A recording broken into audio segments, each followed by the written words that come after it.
Good morning, folks. This is Boom TV, and I'm Sylvester Chirable. Kindly stay with us as we bring you this live coverage here from EPA's headquarters in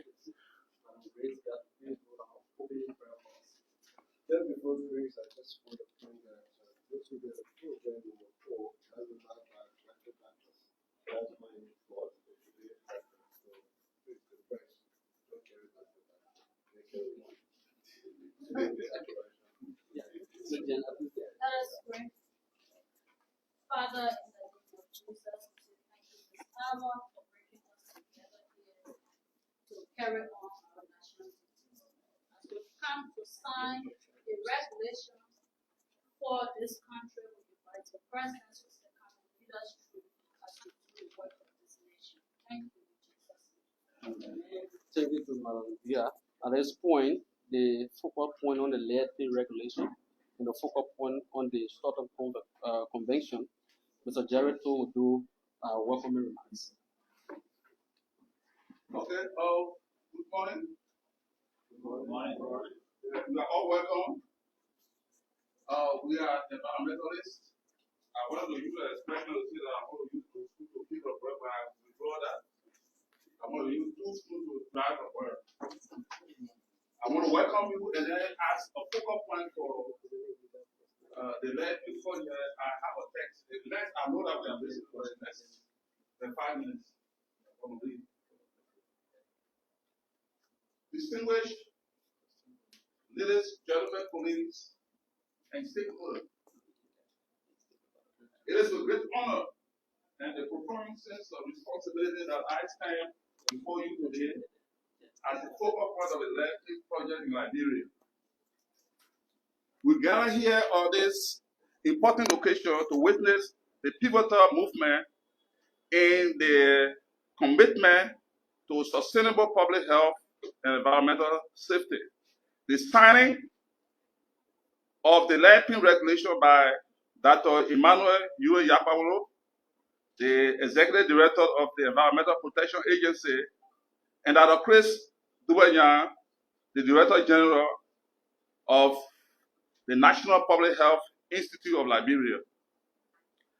This achievement is not just a regulatory milestone, it is a testament to the collaborative effort of the stakeholders who have dedicated their time, expertise, resources to ensure that this regulation is developed.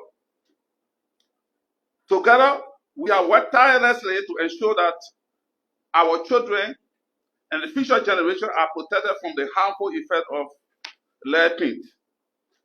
Lead exposure remains a critical public health challenge globally, particularly in developing countries like ours. It can result in severe health consequences, including developmental delays in children, cognitive impairment, and various chronic diseases. By implementing this regulation, we are taking a decisive step towards safeguarding the population from these dangers. This regulation will not only restrict the use of lead paint, but will also promote a safer alternative that will contribute to a healthier living environment. As we move forward from today's signing ceremony, it is imperative that we remain committed to the effective implementation and enforcement of this regulation. This means ensuring that manufacturers comply with these new standards. At the same time, educating consumers about the risks associated with lead exposure. Our collective responsibility does not end here. It begins anew as we embark on this journey together. Finally, I would like to express my deep gratitude to Dr. Yapabo and Dr. Chris Dubanyan for their leadership and unwavering support during the process. Your presence here today is a commitment to protecting our citizens' health and well-being. Let us celebrate this achievement as a collective victory for Liberia a victory for our children's future. I want to say thank you and I say welcome. Thank you. So, we continue the event here this morning. Before just the two of you, I'd like to notify that the president in the system as Executive Director General Protective Services is Dr. Julius S.N. Jr. Senior, sorry. Of course, Dr. Emmanuel King Jr. is assisted by his Chief Technical Advisor, Dr. Benjamin. So we'll go to Raphael Gomu, who will do the overview of this event, and of course, it's the manager of environmental research and radiation safety here. Thank you. Good morning, colleagues. This regulation has been a long time in the making, the signing of this regulation. Since August 2019, the Environmental Protection Agency of Liberia had a stakeholder meeting at this same venue where we discussed the need to come up with a regulation consistent with Part 5, Section 54 of the Environmental Protection and Management Laws of Liberia, which calls for an approach whereby EPA, working with line ministry and agency, come together and put forth guidelines, standards, and regulatory instruments aimed at reducing lead contents in gasoline and paint. A lot have been done in the area of reducing lead in gasoline. But with paint, it has been a challenge, especially in the West African sub-region. In 2019, September, another stakeholder engagement was here at NPHIL, followed by the formation of a technical working group in the same month. In October, that delayed, and we started having a series of meetings to put together this regulation. In October 2021, it was validated by the EPA and NPHIL. But because we couldn't have a time where the executive director of the EPA will sit with the Director General of National Public Health Institute of Liberia to sign and consummate the regulatory instrument at the time, it lingered on. That followed a few months back, few months later, with a study that was conducted by a group called LEAP from the UK. So they conducted that study with NPHIL and the EPA, whereby we tested some paint products manufactured locally and those that were imported. I must say to you, ladies and gentlemen, that the results were quite alarming. The lead levels in some of the paint were high, most especially those that were produced locally. Because this is linked so much to public health, we decided at the time to put in mechanisms why we moved towards formally signing and promulgating this particular regulatory instrument. And some of the measures we then put in place were ensuring that the primers that were brought in the country by paint manufacturer will be tested and will be lead free. But as you know, there are numerous challenges when it comes to having the equipment and reagents to be able to conduct readily some of those tests. So we decided to advance that. And in 2024, we did additional 2 stakeholder consultation, one at NPHIL and another at the EPA. And that accumulated in November of last year, where the document was formally validated by all parties involved. So today witnesses a very much important milestone in terms of the signing of the fully validated regulation that we hope will be promulgated in 90 days to ensure that our people or children that will be born, the next generation, will not have to deal with the many health challenges outlined by the previous speaker, including cognitive impairment reduction in intelligent quotient. So here we are today to witness this milestone. We hope that this will not be a signing, just another signing ceremony in Liberia, as witnessed by the press, but will be an important turning point and a kind of milestone for collaboration between these two sister scientific institutions. Are there other challenges and issues that we have to work on? Yes, there are. Are there still lead in some of the pipelines around LWSC? We need to investigate. Are people still digging wells and putting crushed rock in it that will emit arsenopyrite and arsenic concentration become high in some of the drinking water? There are. We need to investigate. Are there mercury being used by artisanal miners? There are. And we need to be able to investigate. And especially investigation that has to do with a human subject and strictly tailored towards the working of the NPHIL. So we need you, and we need to be able to work together. We hope today is just the beginning of future collaboration. Thank you very much, and welcome to this. Thank you to Mr. Tumbu for the overview of this event. So we'll move quickly to remarks from the Director General of the National Public Health Institute of Liberia, Dr. Robert Chris. Well, Dr. Yuri Yagawa, my dear colleague and comrade in the struggle for progress as it regards our environment and health, public health specifically. Dr. Julius Gileyen, our Deputy for Technical Services at the NPHIL, the deputies and other officials of the EPA here present, the crew from the NPHIL here present, led by our Director for Environmental and Occupational Health, Mr. Amos Bori. We have Jimmy here, who has been one of the instrumental focal person on this project, and Luther Freeman, one of our junior scientists, and Alex, our communication and press advocate. Ladies and gentlemen, and members of the press, for me, this presents a historical moment because when I started tertiary studies at the University of Liberia, my first scientific paper was written on lead.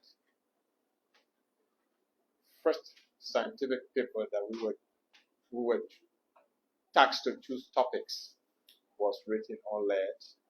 And my co-author was Ine Dennis, who is not present here. And we, at a time with low-level scientific minds, we did literature search and evaluated the effect of lead on human activity, just that general topic. And what we found was very disturbing.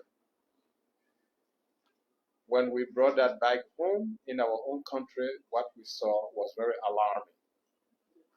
Several years on, we find ourselves in authority where we are now looking at these issues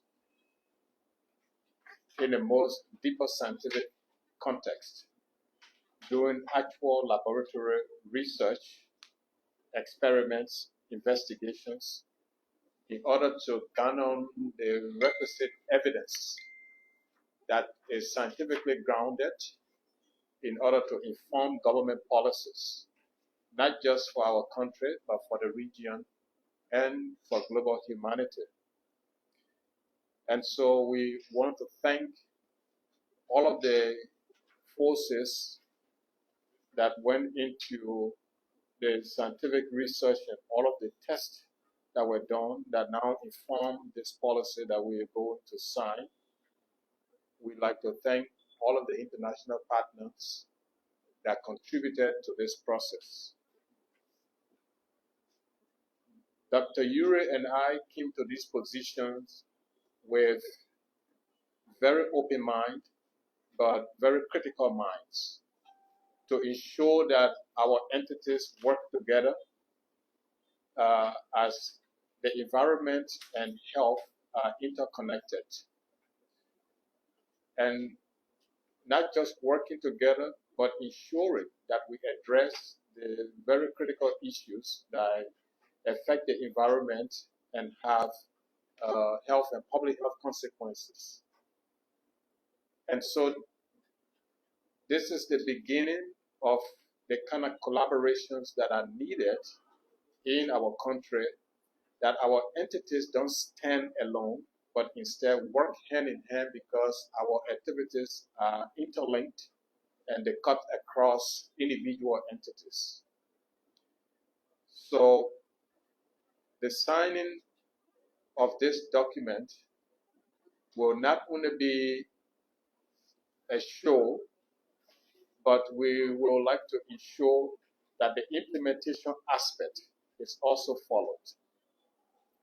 We will like our both departments or divisions that are strictly involved with this to work hand in hand and enforce these regulations. Because we have a lot of good regulations in the books or on the books, but they can be as effective as we enforce them. They are just lying there, and nobody goes after that anymore. And I like the statement that was made earlier that this is not just going to be another signing ceremony. I have seen the vigor of Dr. Ure since he took over this entity early this year. We took over the NPHIL about 9 months later, so we are about 9 months behind the rest of you. But we are still playing the catch-up game as effectively as we can. And today you can see that what was left undone by previous administrations, we have come to complete just in a little over 9 months. This speaks to the fact that this is not, as the leader of this country, His Excellency Joseph Nima Boaka would say, this is not business as usual. Yes, we've known that term over and over, but it's now been practicalized. And we will do everything possible to ensure that we send our conjoined manpower out there to investigate commercial entities, manufacturers that are producing lead, that pit in this country. We will also want to ensure that we check ourselves, even as government entities. We mentioned here LWSC, that is responsible for providing the safest and cleanest of water. But when you look in other countries, you see that they have gone away from metal pipes. They are now used in PCVs or PVCs, which are kind of more or less to a larger extent free of the kind of heavy metals and substances that carry our water and our water is mixed with, which produce the kind of health consequences that are detrimental to childhood growth and also to even adult functions. So in this respect, we will extend our collaboration, not just the NPHIL or an EPA, will extend that to LWSC as well, to bring them into the picture so as to begin to address this question. We talk about the wells. We are also looking at, we do water testing to ensure that, our waters are safe to drink. We do a lot of not just domestic, but commercial water testing as well, to ensure that water being produced are safe for our drinking purposes. So there's quite a lot that we will be doing together, and I want to say this is the very beginning, as we have spoken in Dr. Ure's office, of the kind of collaboration and cooperation that will exist between our two entities. So signing, enforcement, implementation, and collaboration is what will be the bedrock of our functions together. Thank you very much.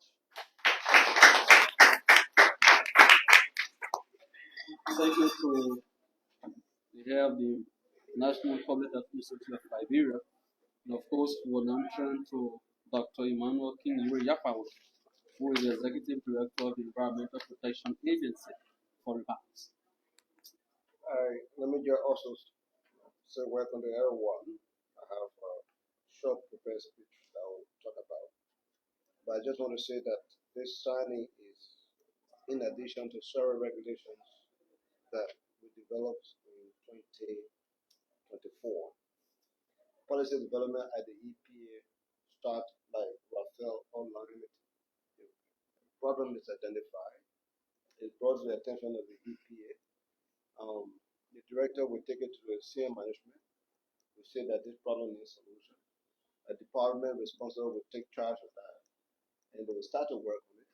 Partner institutions will be waiting to send their expertise to work on it, and a draft will be developed, and that draft will go through round and round and round the validation.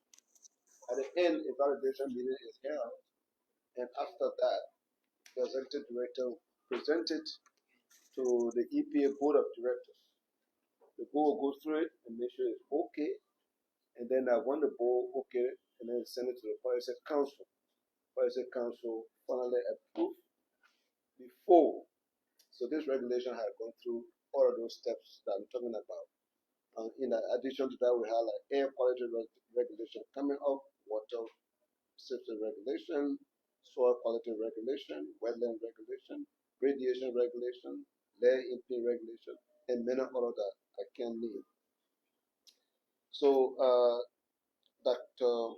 Dubayan, Director General of NPHIL, and his deputy, my good friend, Julius, and all members coming from NPHIL,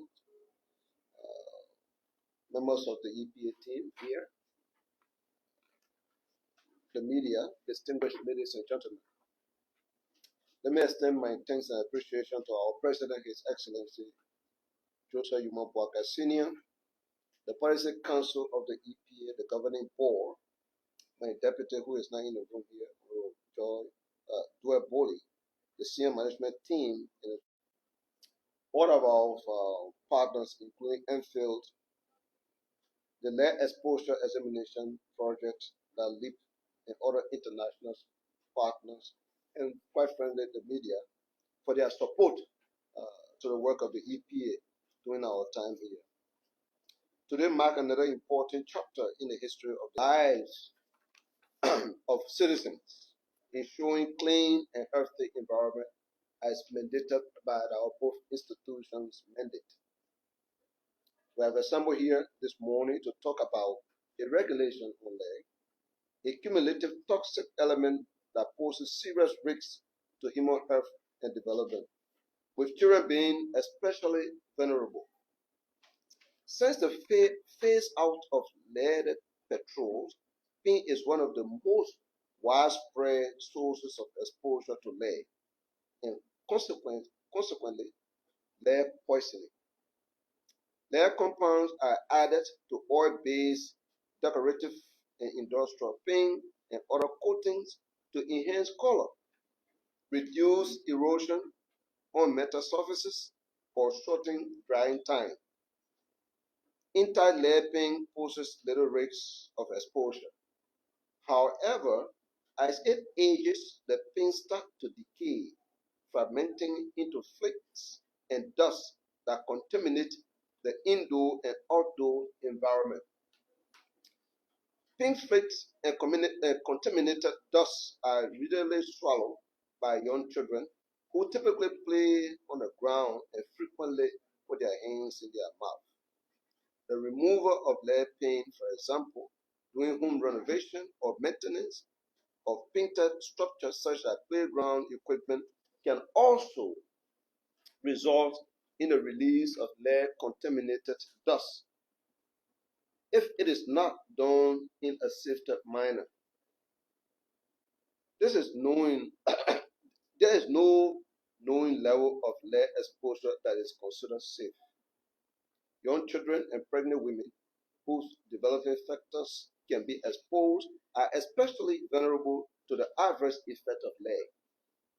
Lead can cause permanent damage to the brain and nervous system, resulting in decreased intelligence quotient or IQ and increased behavioral problems.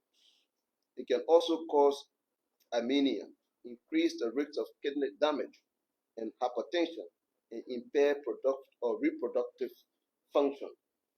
Very high lead exposure can even cause death. These regulations are intended to control the lead content of residential and decorative paint at the lowest, most protective regulatory limit for lead paint in Liberia. We believe that these regulations will not only stop the manufacture, sales, and import of lead-containing paint, but also eliminate a significant environmental source of human exposure to lead, thereby safeguarding human health. Distinguished ladies and gentlemen, I am pleased to inform the public that the EPA is partnering with the Lead Exposure Examination Project, LEAP, an international NGO which support governments to reduce or to regulate lead paint and industry to switch to manufacture of lead-free paint. LEAP is a member of the joint UN WHO Environment Initiative of the Global Alliance to Eliminate Lead Paint. In this partnership, the EPA recognizes the National Public Health Institute as a major national stakeholder to work with in implementing the lead paint regulation in Liberia. In doing so, the EPA led the drafting of the lead paint regulation of Liberia, which limits lead paint at the level of 90 parts per million in the country, or paint that are free of lead within the next 3 years. ECOWAS adopted a mandatory 90 parts per million standard on lead paint to be implemented by all member states starting December 2024. The signing of the National Lead Paint Regulation, which complements the adoption of ECOWAS mandate on the regulation of lead, will accelerate actions not only in controlling the use of lead in our environment, mainly induced by human activities, but eliminating lead poisoning. Ladies and gentlemen, the signing of this regulation this morning demonstrates the commitment of the EPA and NPHIL to working together in order to seize the opportunity for the LEAP project to provide technical and financial support to our institutions in order to increase compliance with lead paint regulation. The implementation of the regulation will help the NPHIL and EPA to carry on the following activities. One, to further expand the study on lead, to assess the lead content in various industries and other areas around the country. Conduct awareness with stakeholders across government and industries, as well as testing lead samples to monitor compliance. 3, support paint manufacturers to switch to lead-free ingredients by providing technical reformulation advice and support them in accessing lead-free raw material alternatives. And lastly, and perform other functions to ensure that our country is free of lead poisoning. Let me see this opportunity to assure NPHIL that the EPA looks forward to cooperate and implement this regulation to the letter in order to safeguard human lives, ensure clean and healthy environment by the attainment and implementation of the arrest agenda for inclusive development. Thank you.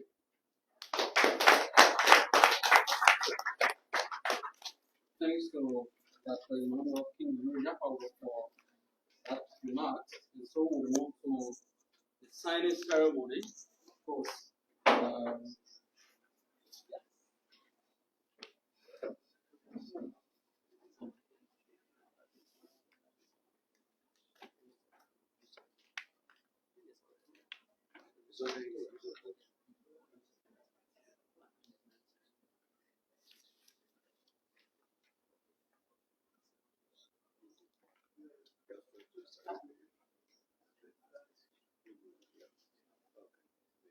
specific color. Okay.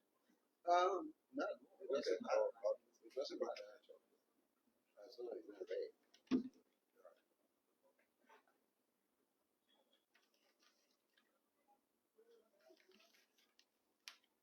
And then we'll flip one by one and initial. Each of these.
So they'll move back, move the chair back, extend up, and they will just pull it up. And see fine, just put it up.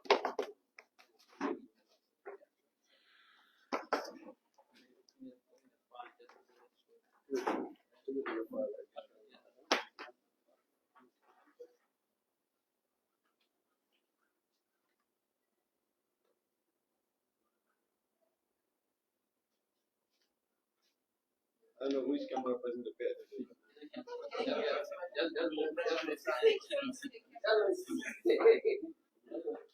Okay, thank you. So we'll just give, thank you. Maybe the press, you want to ask me a question? The press, you want to ask me what you want to ask. So yeah. On this, so I think just on this matter, not any other question. Only on this sign, on this So okay, so I think we will close it up. Jenna will do our closing prayer, and then the entire team will move downstairs for one photo. Yes. So Jenna, please do our closing prayer. That shows that we passed the test. Yeah, sure. No question. Let us pray. Father, again, we say thank you for allowing us to witness this commitment. As we leave from here,